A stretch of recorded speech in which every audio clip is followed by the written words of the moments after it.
마태복음 19장 19절 말씀 읽겠습니다.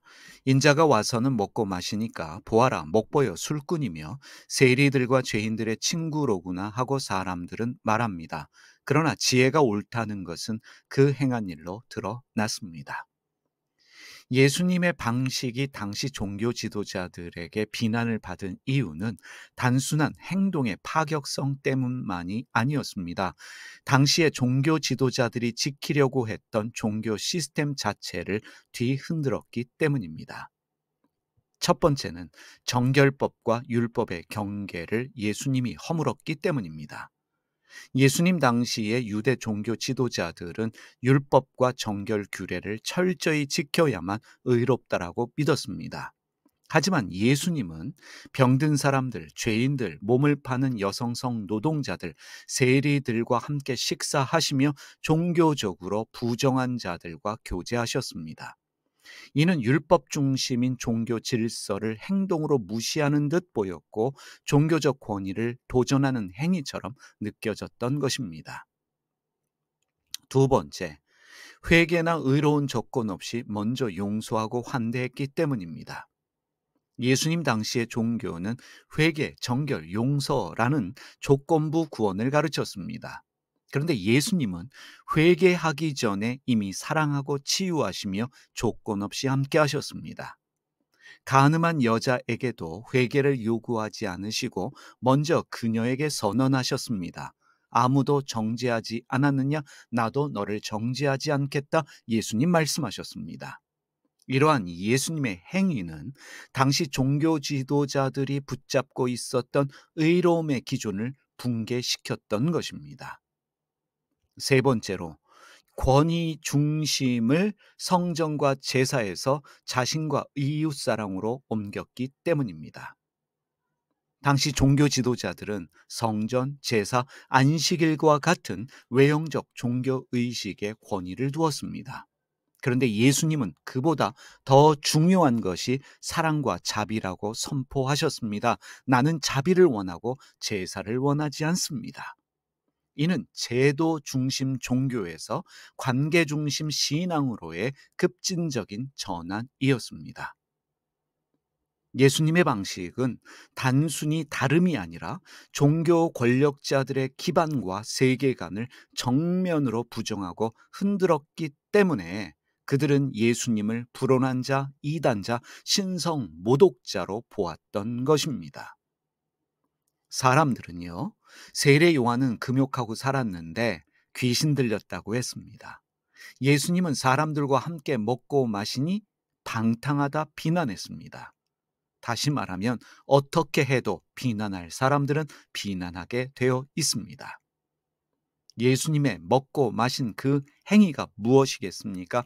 하나의 신학적 선언이자 당시 종교적 관습에 대한 급진적인 해체이자 전복이었음을 알 수 있습니다. 예수님이 함께 먹고 마시셨습니다. 이것의 의미는 단순한 일이 아닙니다. 당시 유대 사회에서 식사는 생계 활동이 아니었습니다. 누구와 식탁을 함께 하느냐는 곧 그 사람과의 관계와 신분을 인정하는 행위였습니다. 예수님은 이런 식탁의 경계를 무너뜨리셨던 것입니다. 이해가 되십니까? 죄인과 함께 먹고 마시면 죄인이 되는 것입니다. 의인이라 인정받는 사람들과 먹고 마실 때 의인이 될 수 있었던 것입니다. 예수님 당시의 종교 간습의 핵심은 바로 구분이었습니다. 정결한 자, 부정한 자, 율법을 지킨 자와 어긴 자, 하나님께 가까운 자와 멀리 있는 자, 의인과 죄인으로 구분하는 것이 예수님 당시의 종교였습니다. 바로 식사는 식탁에 누구와 함께 있느냐는 그 경계를 확인하고 유지하는 수단이었던 것입니다. 당시의 종교 지도자들은 절대로 세리, 죄인, 몸을 파는 여성 성노동자들, 병자, 이방인들과 함께 먹고 마시는 일이 없었습니다. 그런데 예수님은 경계 없이 그들과 어울리셨고 그들의 집에 머무셨고 심지어 그들을 친구라고 부르셨습니다. 이것은 단순한 자비가 아니었습니다. 누가 하나님의 백성이며 누가 배제되어야 하는가라는 당대 종교의 틀을 해체하는 행동이었습니다. 그만큼 예수님의 행동은 파격적이었던 것입니다. 율법과 정결법이 만든 장벽을 식탁이라는 공간에서 직접 예수님이 허무셨습니다. 한마디로 예수님은 식탁에서 혁명하셨고 함께 먹는 행위를 통해서 사랑이 율법보다 크다는 것을 직접 몸으로 보여주셨습니다.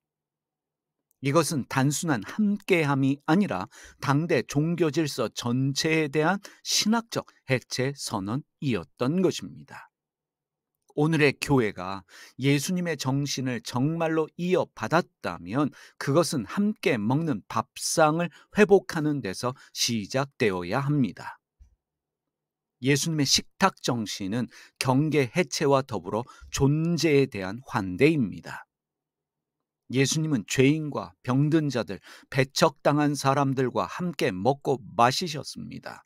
그리고 말없이 그들에게 당신은 사랑받을 자격이 있습니다 선언하셨습니다. 당신의 존재 자체가 하나님의 자녀입니다 말씀하셨습니다. 그래서 예수님의 식사는 단순한 음식의 나눔이 아니라 존재의 승인, 동등한 자리의 제공이었습니다. 그렇다면 오늘 교회는 무엇을 하고 있습니까? 질문할 수밖에 없습니다. 사실 우리는 여전히 조건과 자격을 따지고 있습니다. 당신이 교회 오기 전에 좀 바뀌어야 합니다. 무언의 기준을 세우고 있습니다. 함께 먹는 것이 아니라, 함께 먹고 마시는 것이 아니라 여전히 분리된 자리를 만듭니다. 성찬도 자주 제도적이고 통제된 방식으로 행하고 있습니다. 기준을 만들어서 성찬에 참여할 수 있는 자, 없는 자를 만들어내고 있습니다.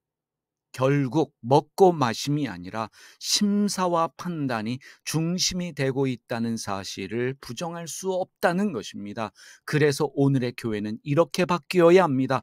경계 짓는 신앙에서 경계 허무는 환대로 바뀌어야 합니다. 죄인들, 비신자들, 타종교인들, 이방인들, 성소수자들, 가난한 이들 모두를 함께 앉을 수 있는 식탁으로 초대하는 것이 필요합니다.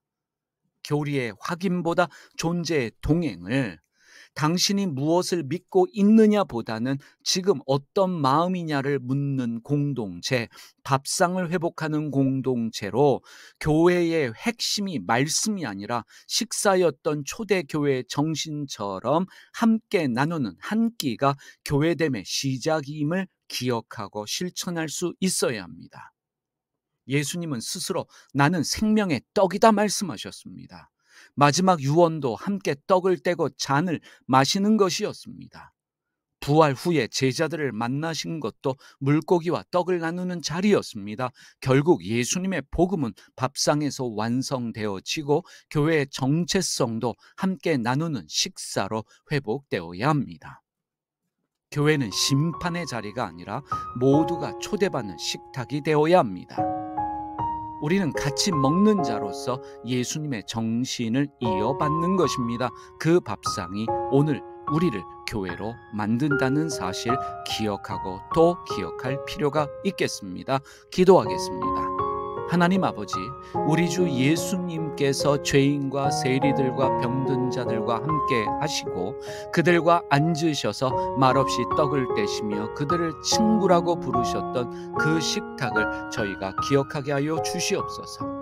우리는 여전히 경계를 짓고 누가 이 밥상에 앉을 수 있느냐, 누가 들어올 수 있는지 없는지를 판단하며 예수님의 밥상을 작게 만들고 있음을 저희가 고백합니다. 주님, 저희를 다시 불러 모아 편견 없이 조건 없이 먼저 사랑하며 먼저 식사 자리에 초대하셨던 예수님의 마음을 회복하게 하여 주시옵소서. 저희 교회가 있는 자와 없는 자, 아픈 자와 건강한 자, 믿는 자와 아직 믿지 못한 자 모두 함께 먹고 마시며 하나님의 나라를 맛볼 수 있는 참된 밥상 공동체가 되게 하여 주시옵소서. 그 밥상 위에서 우리의 눈이 열리고 서로를 이해하며 주님을 만나게 하여 주시옵소서. 우리 주님 예수 그리스도의 이름으로 기도드립니다. 아멘.